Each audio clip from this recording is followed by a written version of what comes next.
What's up, everyone? Welcome back. Last week, I put out my first video in a new educational series I'm doing.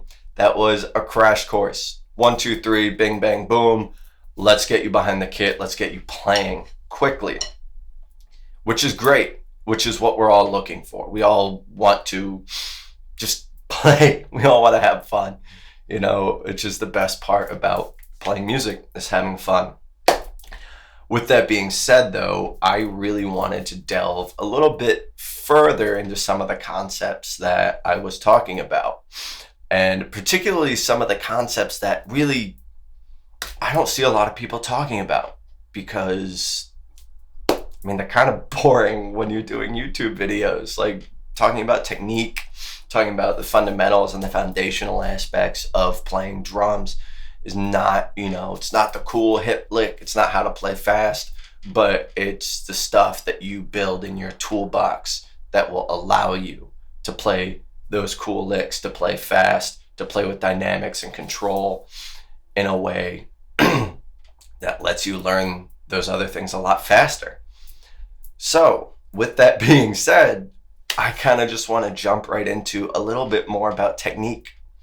And I'm just going to start with how to hold a drumstick. I briefly went over this in the crash course video, and we talked about two main techniques. We talked about match grip, which is where you hold both sticks in mirror image. And we talked about traditional grip, which is where your dominant hand stays the same as in match grip, but your non-dominant hand changes. So in matched grip, your grip point is between your thumb and your index finger, and the rest of your fingers wrap around the butt of the stick like this, and that's on both hands. Traditional grip, on your non-dominant hand, the grip point comes in the crease between your thumb and your index finger. You let it rest right there where the fingernail meets the rest of your finger, and you rest the rest of your fingers on top of it, your middle and index. So I'm going to be doing all of this in matched grip because that's what I generally play in. Traditional grip is something that should be practiced as a separate technique because it is very different, and there's a lot of things you can do with it that you can't do with matched. And I haven't practiced it all that much, in all honesty. So we're going to be talking about matched grip. Now, the first thing, how to hold a drumstick. So in matched grip, you're going to hold it here. One of the key things to do when figuring out where to grip the stick is to figure out where you get the most rebound. So if you just do a little experiment with me here, and you can move your grip as you play, and you just want to find where you get the most amount of rebound. And that's important because that's going to allow you to develop other more advanced techniques a lot easier. Because if you're using rebound as a tool for speed and accuracy, you want to know how to get the best rebound and how to utilize that in the most efficient way. And if you play Vic Firth sticks like I do, that's generally where the American flag is.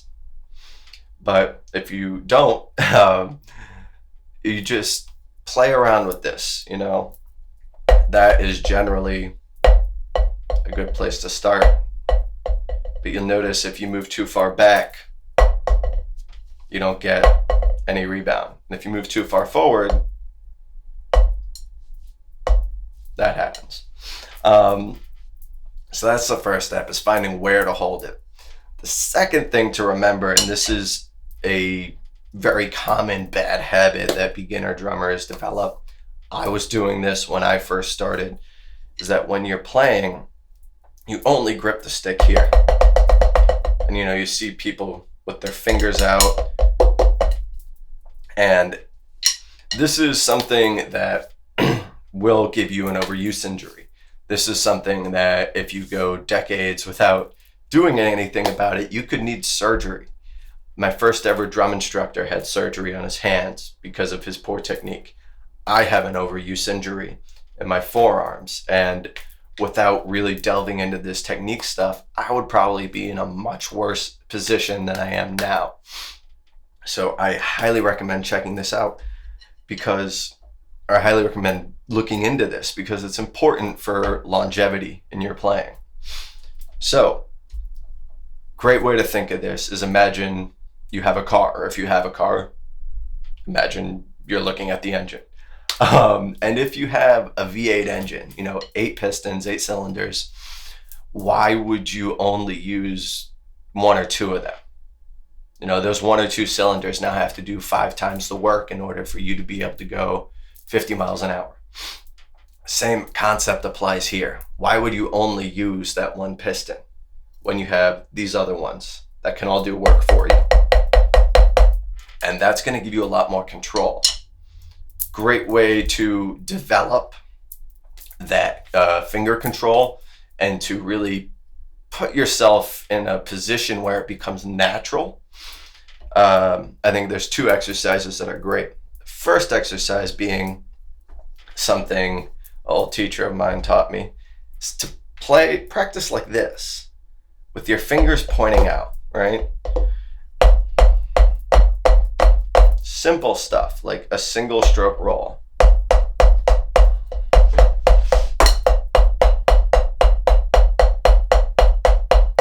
Or a paradiddle, which is just a rudiment where it's right, left, right, left, left, left.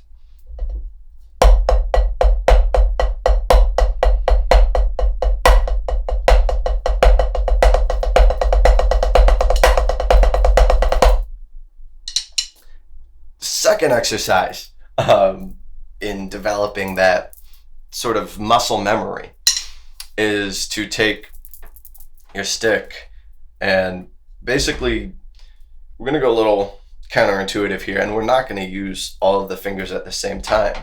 But what we're going to do is we're going to use each one individually. And you're going to grip it there and just use your index finger, and then eventually middle, ring, pinky.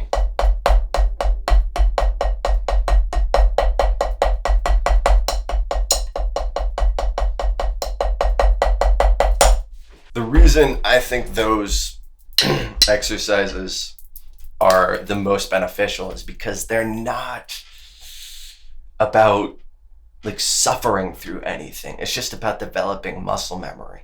And once you have that in your hands, it becomes natural. And it's a really great way, in my opinion, to kind of skip the line a little bit. It's boring stuff, but it's stuff you can do while you watch your favorite TV show. Stuff you can do while you drink your coffee in the morning. It's just easy, simple things that you want to practice in a way where you're not thinking about it. Because one of the most important things about technique is to practice it, learn the hell out of it, understand everything about it, and as soon as you get behind the kit for rehearsal, for a show, for a studio session, you need to forget about it. Because that technique, if you're just sitting there thinking about how many fingers you're using to play, that's not important. It's only important when you're sitting down to practice and learn the fundamentals. It's not important when you're on stage. Most important thing on stage, have fun, put on a great show. Most important thing in studio, play your ass off. Make that record sound amazing. Most important thing in rehearsal, learn the songs, have fun, tighten everything. So that, I think, is a great spot, or 2 great exercises to develop that muscle memory. Now, I did mention a paradiddle. So with this being just pure foundational stuff, paradiddle is a great rudiment to start with. As I mentioned before, it's just a sticking. Right, left, left, left. And you accent the first note of every grouping. So it sounds like this, nice and slow.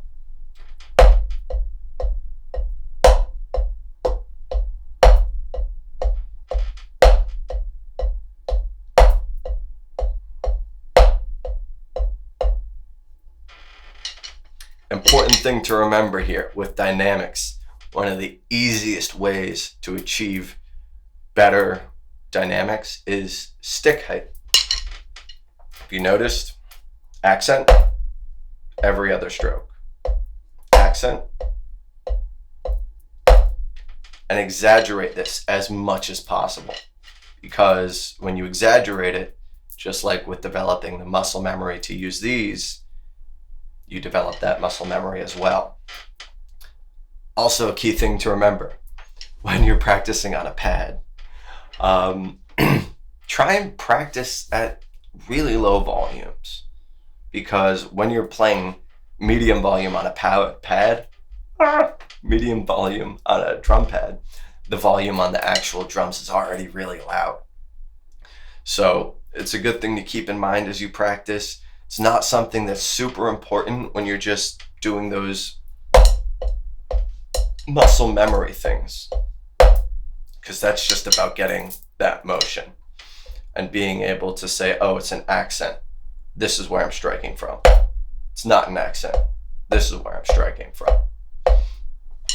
So, that being said, I'm going to throw a few quick little exercises at you to help with dynamics, to help with stick control, and just developing these foundational skills. First thing is actually very similar to the fat back exercises that I talked about in the crash course video. We're going to take just a single stroke roll, and we're going to start adding accents, and we're going to start moving the accents around. So I'm going to talk about this as 16th notes.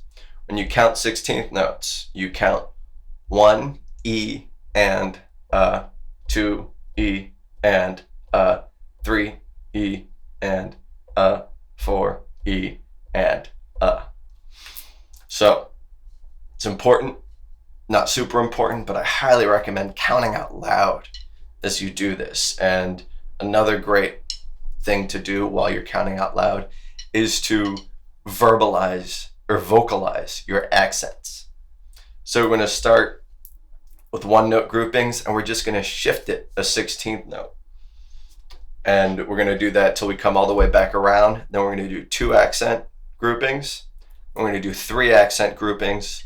We're going to do 4, and we're going to do none. This could be nice and easy. All right. 1 E and 2 E and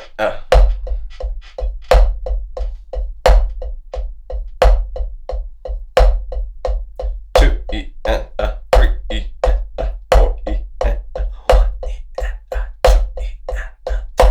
E and 4 E and 1 E and 2 E and 3 E and 4 E and 1 E and 3 E and 4 E and 1 E and 2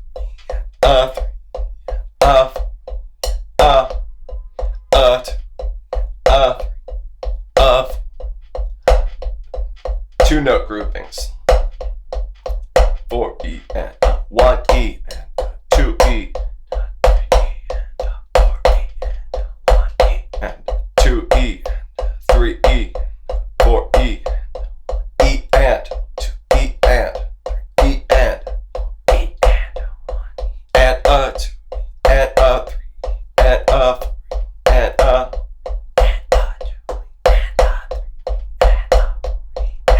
1, 2, 3, 4, 1,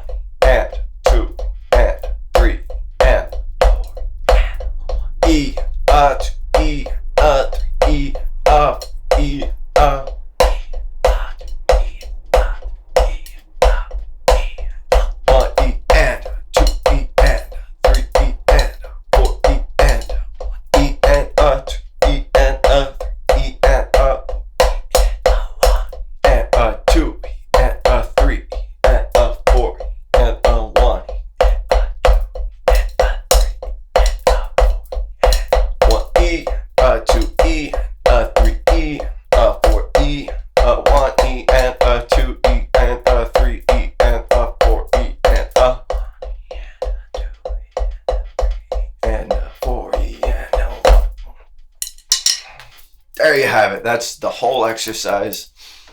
If you're first starting out, I always say practice with a metronome. With that being said, always practice with an intent. If your intent is to just work on your time and your accuracy, a metronome is really important. If you're first starting out trying to just learn muscle memory and dynamics, it's not as important.